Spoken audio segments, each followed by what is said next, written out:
Cerita bersetting di pulau kecil Jerman bernama Heligoland, di mana di sana tengah terjadi badai yang membuat akses transportasi terputus ke daratan Jerman. Di sisi lain, di sebuah kafe di pulau tersebut, beberapa turis diberitahu pemandu kalau badai kemungkinan baru akan reda dalam 3 hari ke depan. Sementara itu, salah satu turis solo backpacker bernama Linda tetap slow walaupun ada badai dan malah asyik ngelarin kerjaannya sebagai seorang komikus. Tak lama, bocah-bocah nakal anak kampung sini menggodanya untuk diajak mabuk bareng yang membuat Linda keki.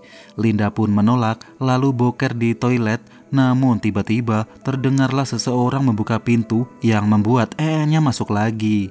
Bahkan mata itu mengintip dari sela-sela pintu hingga akhirnya Linda pun panik dan melarikan diri melalui jendela. Ia lalu berencana pulang ke penginapannya, akan tetapi bocah-bocah tadi masih mengikutinya yang membuat Linda semakin kalut hingga tak sengaja kesandung sebuah pacul dan jatuh ke dalam jurang pantai.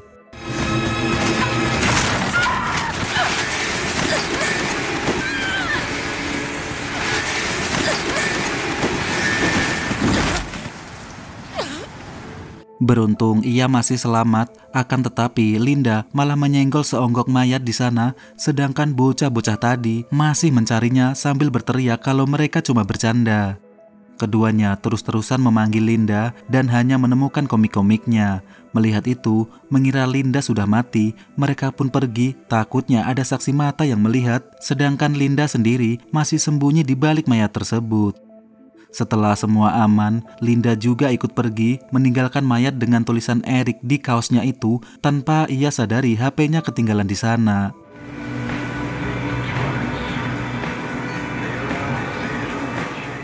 Cerita beralih ke kota Berlin di 2 hari sebelumnya, di mana seorang profesor patologi forensik bernama Paul lagi sarapan di Pujasera bareng anaknya yang bernama Hannah.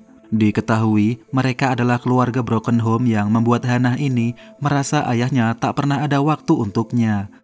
Tak lama Hannah pergi untuk berangkat sekolah, lalu Paul pun mengejar anak satu-satunya itu untuk meminta maaf dan mengajaknya liburan bersama. Namun saat sebuah truk paket melintas di depan Paul, Hannah pun sudah tak kelihatan, menghilang dari pandangan.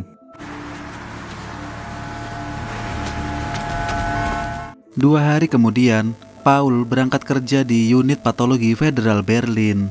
Di sana mereka telah mendapatkan kasus seorang mayat wanita tanpa identitas dan menurut perkiraan wanita ini berusia 45 tahunan dan kira-kira sudah meninggal 2-3 hari yang lalu. Tak hanya itu, pergelangan tangan korban telah dipotong yang membuat mereka kini tak bisa mengidentifikasi sidik jarinya. Anehnya, dari mesin CT scan, mereka mendapati sebuah benda asing di dalam tengkorak mayat ini, tapi menurut Paul, itu bukanlah sebuah peluru. Tak lama seorang anak magang bernama Ingolf baru aja datang dan ia mengaku sebagai fans berat dari Profesor Paul. Tapi saat lagi sibuk-sibuknya, Ingolf malah bikin onar karena kacamatanya jatuh masuk ke dalam perut mayat. Paul yang kesal pun lalu mengerjainya dan disuruh mengambil alat pemacu jantung di lantai dasar. Setelah Ingolf pergi, mereka pun membedah tengkorak itu dan mengambil benda asing tersebut yang bentukannya seperti kapsul. Sementara di bawah, Ingolf bertanya ke seorang profesor kalau ia disuruh Pak Paul mengambil alat pemacu jantung. Mendengar itu, semua orang pun tertawa, di mana alat itu tidak dibutuhkan lagi di ruang otopsi karena di sana mayat-mayat sudah dipastikan mati. Kini karena telah dipermalukan dan dikerjain, Ingolf pun merasa berang dan menyimpan dendam kepada Paul.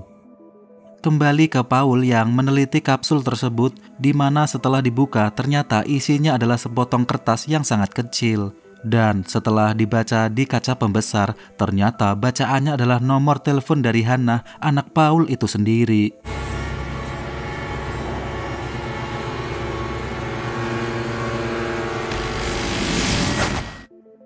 Paul yang kaget pun mencatat nomor telepon itu, lalu pergi ke kamar mandi untuk mengecek, yang mana ternyata nomor itu adalah benar-benar nomor dari Hannah. Ia mencoba menelpon nomor Hannah, tapi tidak diangkat dan malah masuk ke pesan suara berisi rekaman suara Hannah yang ketakutan meminta tolong ke Paul. Hannah bilang orang itu mengancam untuk jangan lapor polisi atau ia akan membunuh Hannah. Dan juga terdengar kalau Paul harus menemukan seseorang bernama Eric, lalu rekaman suara pun berakhir.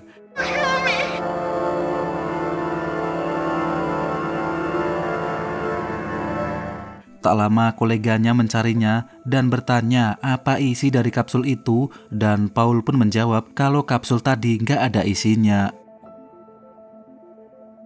Cerita kemudian flashback ke masa lalu, di mana terlihat seorang gadis muda yang disekap oleh maniak bernama Jan Sandler.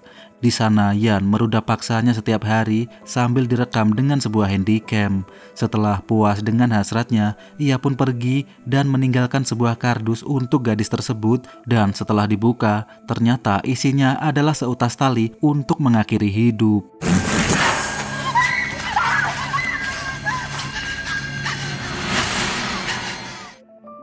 Cerita kembali ke saat ini, di mana Paul terus-terusan menelpon nomor Hannah untuk mencari si penculik yang ia kira bernama Eric itu, namun Eric tak pernah mengangkatnya. Di waktu yang sama, Linda kembali ke pantai untuk mengambil HP-nya yang ketinggalan, dan ia pun mendengar suara telepon di mayat itu dengan kaos bertuliskan nama Eric. Akhirnya Linda pun mengangkatnya dan memberitahu kalau Eric sudah mati di sini di Pulau Heligoland.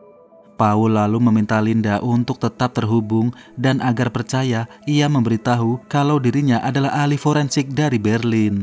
Paul juga memberitahu untuk jangan lapor polisi dulu, lalu memintanya menemui teman lama Paul di klinik Heligoland bernama Ender. Ender Muller, about the corpse you found. Don't talk to anyone but him, otherwise it's on record. Tak berapa lama, Ingolf datang dan dengan sok baik menawarinya tumpangan yang membuat Paul berpikir jangan-jangan Ingolf lah yang berada di balik semua ini. Setelah itu, Ender mendapatkan telepon dari Paul dan kebetulan Linda juga telah mencarinya. Dengan info dari Paul, mereka mengangkat mayat Eric lalu dibawa ke gedung otopsi di mana Ender bercerita kalau di pulau ini banyak sekali orang bundir dan biasanya Paul datang ke sini jika ada yang harus diotopsi. Sementara itu, Paul kini mengambil alat-alat bedahnya di rumah sambil mencurigai Ingolf yang sedang teleponan dengan seseorang, lalu keduanya pun berangkat menuju pulau tersebut.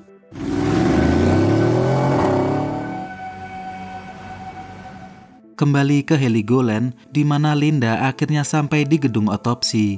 Diketahui Ender adalah penjaga dari gedung ini, namun karena ini hanya pulau kecil, jadi gedung ini tidak buka setiap hari dan hanya buka jika ada dokter bedah yang ingin melakukan otopsi. Tak lama, Paul mengabari menyuruh Ender untuk mengotopsi mayat Eric, namun Ender menolak karena tidak berani.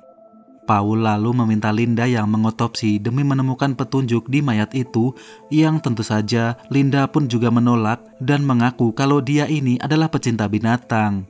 Dengan memohon, Paul bilang kalau nasib Hannah yang diculik sekarang ada di tangan Linda, sampai akhirnya Linda pun mau dan akan dipandu oleh Paul.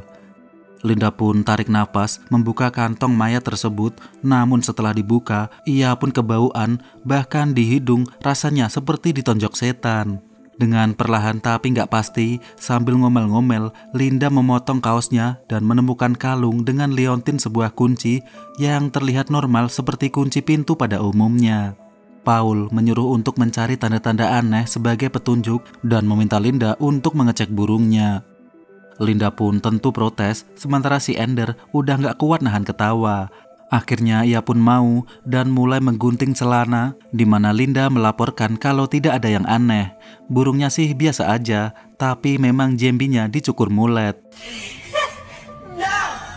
Karena belum menemukan petunjuk, Paul memintanya mengecek boolnya yang membuat si Ingolf juga nahan ketawa. Dengan terpaksa Linda pun mau, dan benar saja memang gak ada apa-apa di lubang sialan tersebut. Linda lalu mengecek matanya dan menemukan bintik-bintik merah di kelopak mata bagian dalam, dan juga terlihat ada bekas bengkak dan lecet di leher si Eric, di mana menurut Paul itu artinya dia telah tewas akibat cekikan atau digantung.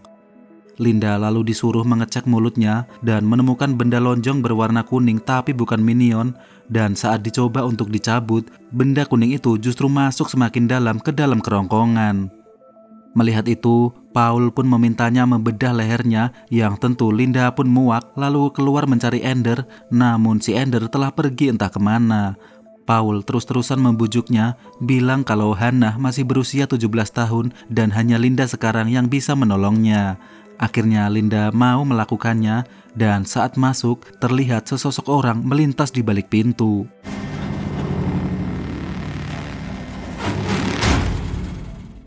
Kini Linda mulai memotong jakunnya. Karena pisaunya agak-agak tumpul, Linda pun mengobok-ngobok leher tersebut hingga akhirnya berhasil menemukan benda kuning itu. Namun ya, Ender malah nyetel dangdut yang membuat Linda kaget dan benda itu pun jatuh.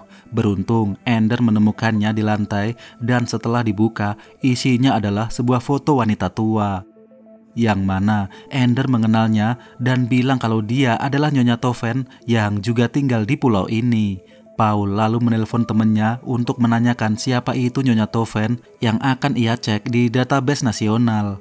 Tak berapa lama, dokter mengabari kalau Toven adalah seorang hakim yang dulu pernah memimpin sidang kasus dari Jan Sandler, seorang maniak yang mengurung dan memperkius gadis-gadis muda. Ia menambahkan kalau semenjak hasil sidang itu jadi kontroversi, Hakim Toven memutuskan pensiun dan sekarang tinggal di Pulau Heligoland. Akhirnya Paul pun teringat dengan kasus tersebut, di mana ia pernah menangani seorang gadis muda bernama Lily yang menjadi korban dari Jan Sandler, di mana hasil otopsinya penyebab tewasnya Lily adalah karena gandir. Tak lama, ayah dari Lily bernama Marinek datang ingin melihat putrinya. Di sana Paul bilang kalau kematian Lily akibat gandir, tapi menurut Marinek, sang pelaku yaitu Jan Sandler lah yang membuat Lily depresi dan akhirnya gandir. Jan Sandler telah mengurungnya, meruda paksanya, lalu sengaja meninggalkan tali untuk Lily yang sudah depresi.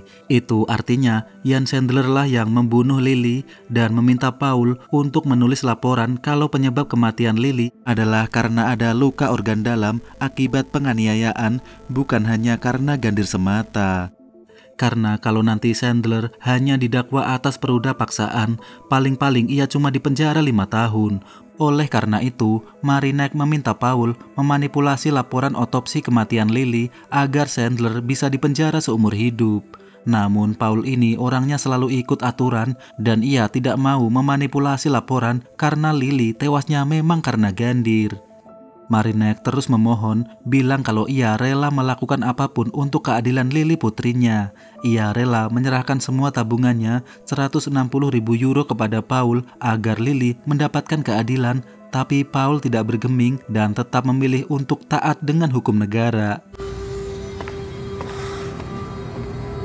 Singkat cerita, hari persidangan itu tiba dan dipimpin oleh Hakim Toven. Jan Sandler, si maniak ini hanya didakwa dengan pasal peruda paksaan dan hanya dijatuhi hukuman 3 tahun oleh Hakim Toven. Pak Marinek pun menangis memprotes putusan itu dan bilang kalau hukum di negara ini tidak adil. Pasal macam apa ini semua? Di mana keadilan untuk Lily? Putriku telah mati, sementara monster ini cuma dipenjara 3 tahun dengan alasan bisa direhabilitasi. Sambil berteriak, ia menyebut nama Hakim Toven, Jan Sandler, dan juga sahabatnya Paul. Kalian hanya diam melihat hukum yang tidak adil, sampai suatu hari hukum yang tidak adil itu akan menjerat leher kalian sendiri.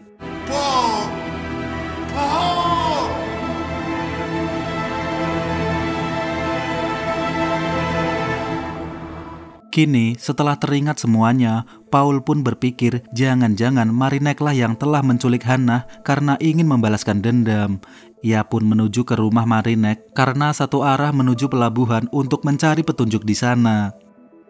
Sementara di Heligoland, Ender dan Linda disuruh ke rumah Hakim Toven untuk mencari petunjuk lain.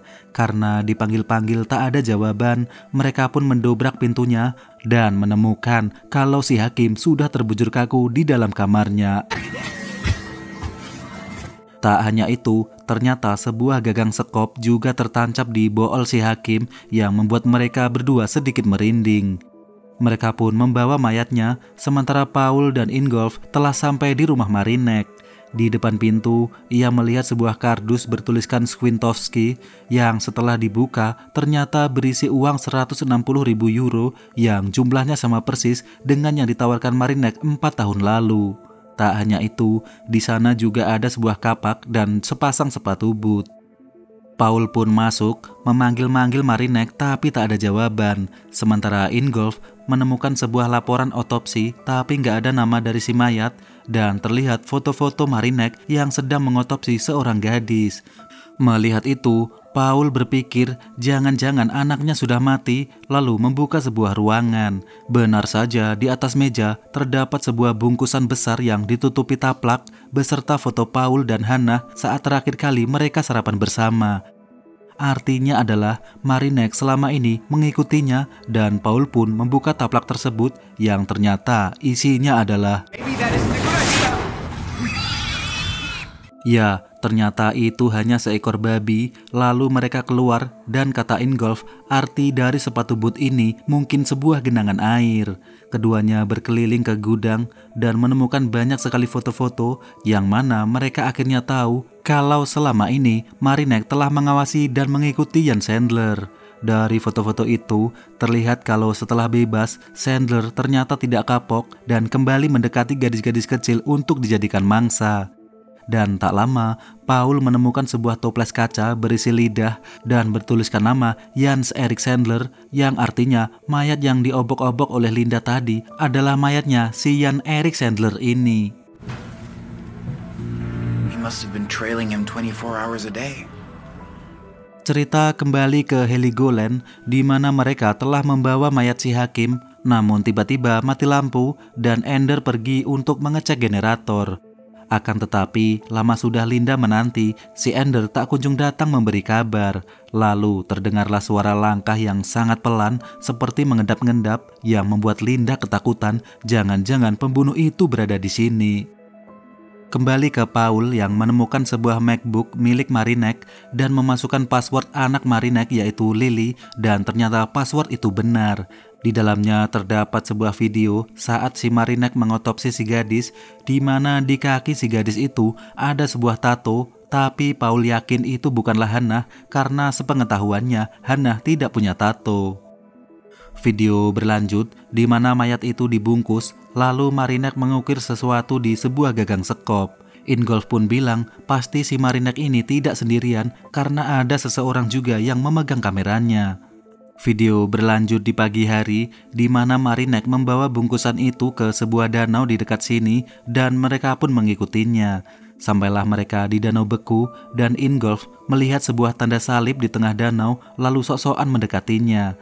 Di mana tanda itu adalah tanda di mana Marinek menceburkan mayat tersebut yang membuat Paul berteriak untuk jangan dekat-dekat ke lubang itu dan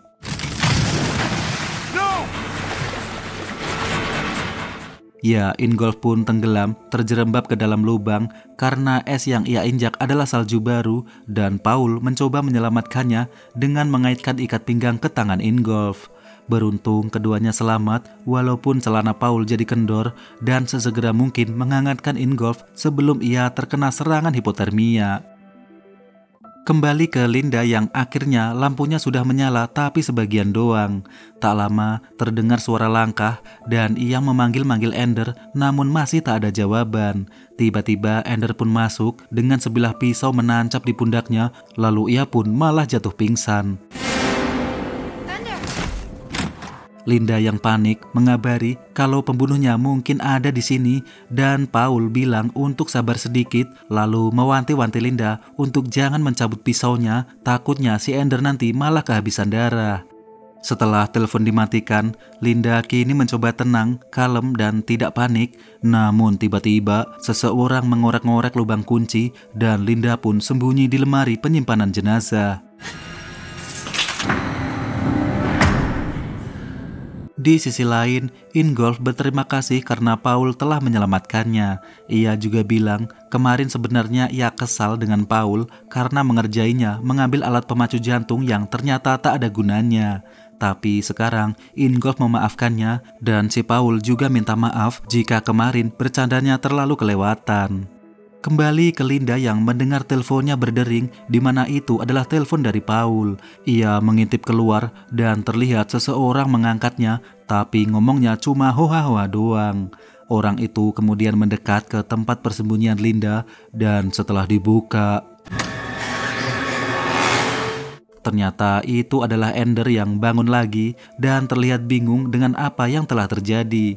Ender yang demam ini gak sadar kalau ia diserang oleh seseorang dan mengira dirinya cuma masuk angin.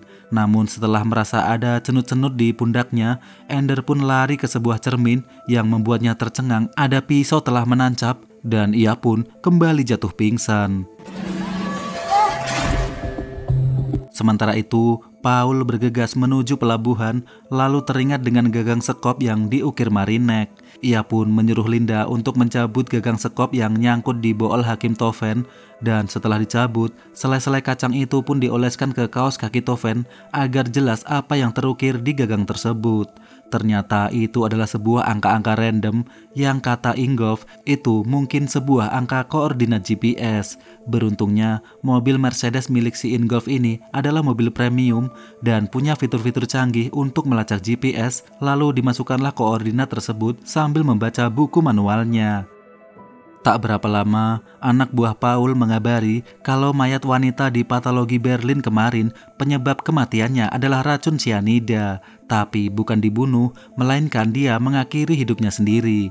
Dan masalah tangannya yang dipotong itu ternyata dilakukan setelah dia meninggal dunia. Jadi penyidik baru aja menemukan sebuah video di apartemen Pak Philip Swintowski di mana istrinya Sibyl membuat video perpisahan. Sibyl bilang ia depresi karena anaknya yang bernama Rebecca telah mati dan bersaksi kalau tubuhnya nanti akan memiliki sebuah tujuan, lalu ia pun meminum racun tersebut. Dokter itu juga bilang kalau suami dari Sibyl yaitu Philip Swintowski punya perusahaan jasa kirim paket bernama Swintowski Express dengan logo kapal layar dan juga memberitahu kalau keduanya punya anak gadis yang bernama Rebecca. Kini akhirnya Paul pun teringat dengan logo Swintowski tersebut dan juga truk yang menculik Hannah kemarin juga bertuliskan Swintowski.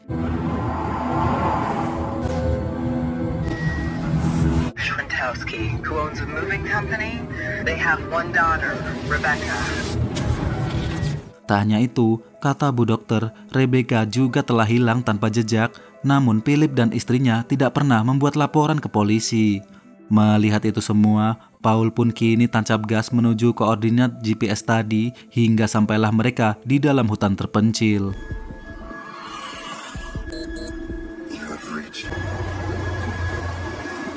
Setelah sampai di titik, Paul menyuruh Ingolf untuk jangan kemana-mana, sementara ia keluar untuk mengecek titik koordinat tersebut. Ia melihat sebuah kabin kecil di sana, lalu saat balik badan, Paul pun kaget karena si Ingolf malah keluyuran. Ia kemudian mengikuti jejak kakinya, siapa tahu dia cuma kencing, namun Paul pun dibuat bingung kenapa jejak kakinya semakin besar dan tiba-tiba saja ya, seseorang telah membius mereka lalu diseret masuk ke dalam kabin. Di sisi lain, terlihat cuplikan-cuplikan seorang gadis yang depresi dan dikurung di mana kini ia mencoba untuk gantir dengan sebuah tali. Entah siapa dia, yang jelas pasti ada hubungannya dengan semua ini. Tak lama Paul pun tersadar dari bius dengan posisi terikat dan sebuah handycam telah mengarah kepadanya. Lalu seseorang masuk yang ternyata itu adalah Marinek. Paul bertanya di mana Hannah, namun Marinek tak mau menjawabnya. Ia pun menyindir Paul, si orang yang katanya paling taat sistem, ternyata juga tak mau taat kalau anaknya sendiri yang jadi korbannya. Paul menegaskan kalau dirinya tidak membunuh Lily, namun Marinek bilang, ya memang kamu tidak membunuhnya, tapi akibat kamu dulu tidak mau melawan hukum yang tidak adil, Ian Sandler si monster itu bisa bebas berkeliaran lagi dan membunuh anak orang lain. Marinek yang bersedih kehilangan Lily lalu menelan sebuah micro SD, lalu mengambil pistolnya dan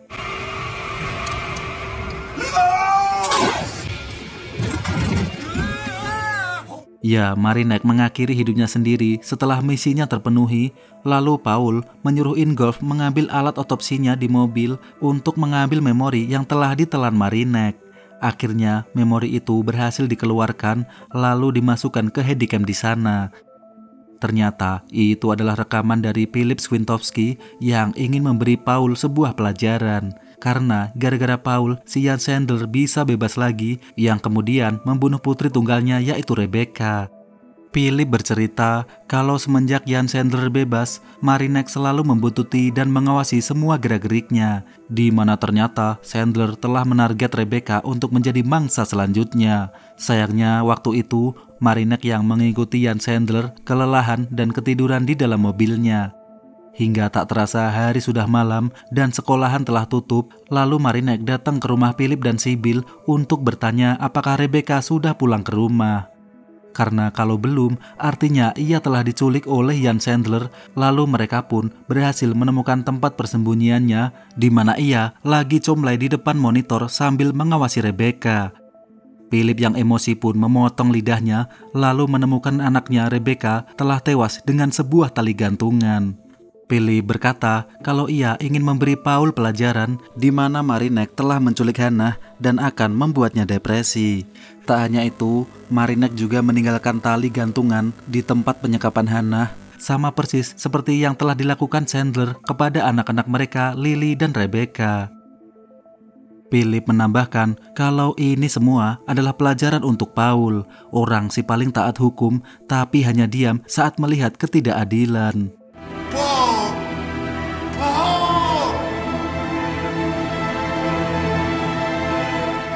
Cerita berlanjut di mana setelah tewasnya Rebecca, Philip dan Marinek membawa Jan Sandler ke Heligoland. Ia disuruh menuruti perintah Philip dan diiming-imingi kalau ia akan mendapatkan hadiah cewek cantik sambil menunjukkan foto Hannah, di mana tugas dari Sandler adalah membunuh si Hakim Toven. And do the dirty work.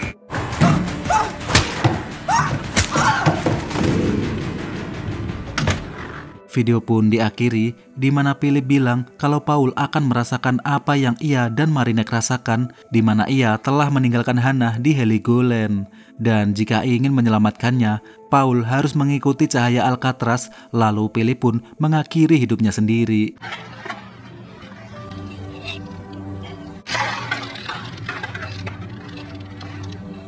Ingolf bingung apa maksud dari cahaya Alcatraz dan Paul menjawab kalau Alcatraz itu sebutan warga lokal untuk pulau Heligoland, tapi ia tidak tahu apa yang dimaksud dengan cahaya. Paul juga bingung apakah Jan Hendrik Sandler telah mati atau belum. Menurutnya harusnya ia sudah mati karena mayatnya telah ditemukan Linda di pantai, tapi kalau memang sudah mati, siapa yang tadi menikam Ender? Mereka akhirnya berangkat ke Heligoland, namun ternyata di video tersebut Jan Sandler masih hidup dan menepuk-nepuk mayat Philip.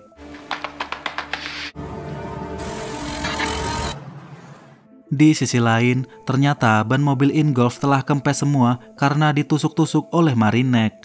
Tapi untungnya Paul punya rencana lain.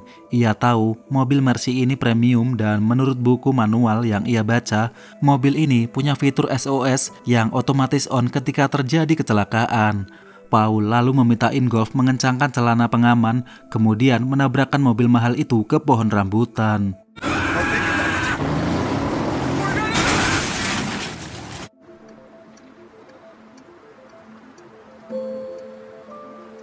Ingolf ternyata nggak marah mobilnya dirusak Paul karena dia ini kaya raya, lagian mobil ini sudah di cover full asuransi. Tapi kata Ingolf, sebagai gantinya Paul nanti harus membimbingnya menjadi seorang patologis profesional. Tak lama, dalam waktu kurang dari 10 menit, helikopter penyelamat Mercedes itu ternyata beneran telah datang, padahal mereka berdua udah suuzon, takutnya cuma gimik doang.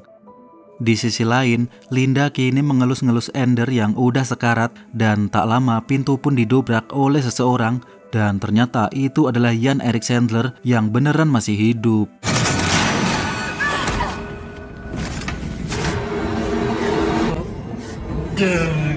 Linda pun digebukin, dibanting, dan diseret olehnya.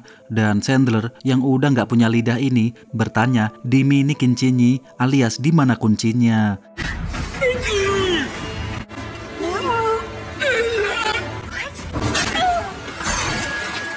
Linda yang nggak paham karena omongannya nggak jelas tentu bingung, lalu ia ditenggelamkan ke dalam cucian.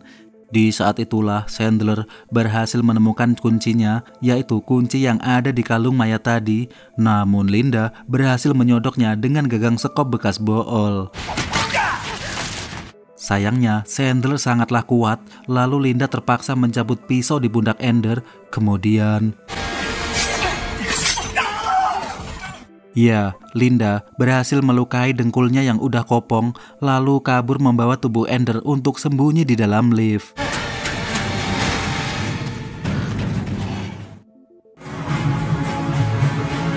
Kembali ke Paul yang kini naik helikopter dan minta turun ke Heligoland. Setelah sampai, mereka pun bertanya ke warga lokal apa maksud dari ikuti cahaya Alcatraz, tapi ternyata mereka juga tidak tahu. Tak lama mereka berhasil datang untuk menyelamatkan Linda dan Ender, dan Linda meminta maaf, ia terpaksa mencabut pisaunya. Paul bertanya siapa yang menyerang Ender, tapi Linda tidak kenal dan bilang kalau orang itu mengambil kuncinya. Paul lalu mengecek mayat tadi, yang ternyata itu bukan mayat dari Jan Chandler, melainkan itu adalah mayat dari Philip Swintowski. Artinya adalah saat Philip membunuh Jan Chandler, ia melakukan kesalahan mengira Chandler telah mati, lalu memasukkan benda kuning tadi ke mulut Chandler dan pergi untuk membuat video yang kita lihat tadi. Tapi ternyata Chandler masih hidup dan menemukan benda kuning itu, lalu mengikuti Philip yang sedang merekam video. Di sana ia pun menguping Philip yang membahas tentang hukum, dan setelah Philip gandir, Chandler pun menukar pakaiannya dan mayat Philip dikembalikan ke pantai tadi. Berikut benda kuning itu juga ia masukkan ke mulut Philip. Semua itu Chandler lakukan agar semua orang mengira kalau ia telah mati dan tak ada yang mencarinya lagi. Setelahnya, Paul bertanya ke sesepuh di pulau ini apa maksud dari cahaya Alcatraz, dan sepertinya ia paham kalau mungkin maksudnya adalah mercusuar peninggalan Nazi yang ada bekas penjara bawah tanahnya. Datanglah mereka ke tempat tersebut sebelum keduluan oleh Chandler, dan scene pun berganti ke seorang gadis pirang tadi yang kini telah memandang nanar sebuah tali gantungan. Paul dan para warga memanggil-manggil nama Hannah, sementara si Chandler juga telah ada di sana mencari hadiah cewek yang telah dijanjikan oleh Philip dan Marinek, yaitu Hannah. Namun ia melihat senter menyala-nyala lalu memutuskan untuk sembunyi di kegelapan. Para warga kini akhirnya mengetahui ada seseorang di sebuah kamar, sementara gadis pirang ini telah berdiri di ujung ranjang. Sampai akhirnya pintu pun dijebol dan mendapati Hannah di sana terduduk depresi karena dipertontonkan video gadis pirang tersebut. Ya, Hannah masih hidup dan monitor itu yang memasang adalah Philip dan Marinek. Paul memeluk Hannah yang tak bisa berkata-kata lagi. Sayang, ayah sudah ada di sini dan semuanya akan baik-baik saja. Di waktu yang sama, video itu masih berlanjut di mana gadis pirang bernama Rebecca Swintowski itu dengan tato di kakinya kini telah depresi dan memutuskan mengakhiri hidupnya sendiri.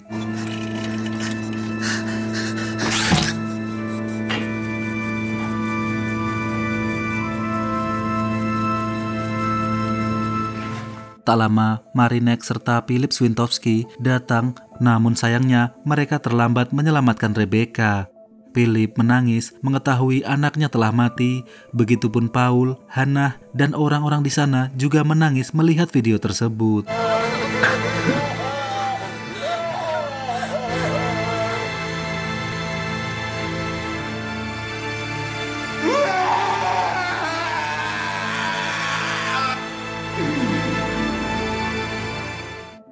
Setelah semua orang pergi, Chandler sang maniak pun kecewa karena tak mendapatkan cewek hadiahnya. Sementara itu, Ender dan Hannah kini dirawat di sebuah klinik harapan bunda. Tak lama, Linda juga datang dan Paul berterima kasih atas semua bantuannya. Lalu Paul pun punya ide menyuruh Linda membuatkan komik dari kisah yang mereka alami tadi, lalu keduanya pun berpisah. Setelah semua aman terkendali, helikopter membawa semua mayat-mayat tadi untuk diotopsi di Berlin saja.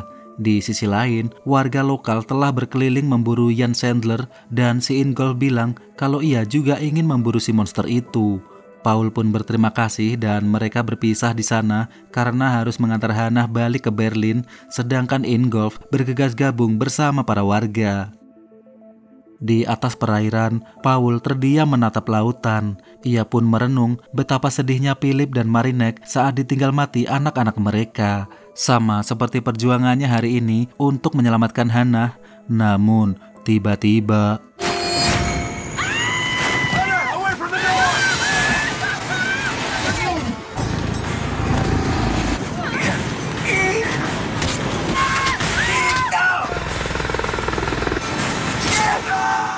Ya, Jan Sandler telah berada di sana bersembunyi di kotak mayat untuk mengejar hadiahnya yaitu Hannah. Pertarungan tak terelakkan di mana Sandler meminta pilot untuk mendarat ke daratan, sedangkan Paul juga harus menerima tusukan di pahanya, sementara Hannah sibuk mengelap jidat si pilot yang terkena sabetan pisau. Beruntung, Paul berhasil menendang Sandler keluar pintu yang membuatnya bergelantungan di kaki helikopter. Paul mencabut pisau tersebut dan sejenak teringat perkataan Philip dan Marinek yang berkata, jangan diam melihat ketidakadilan, lalu ia pun memotong jari si Sandler yang akhirnya jatuh dan tewas dari ketinggian.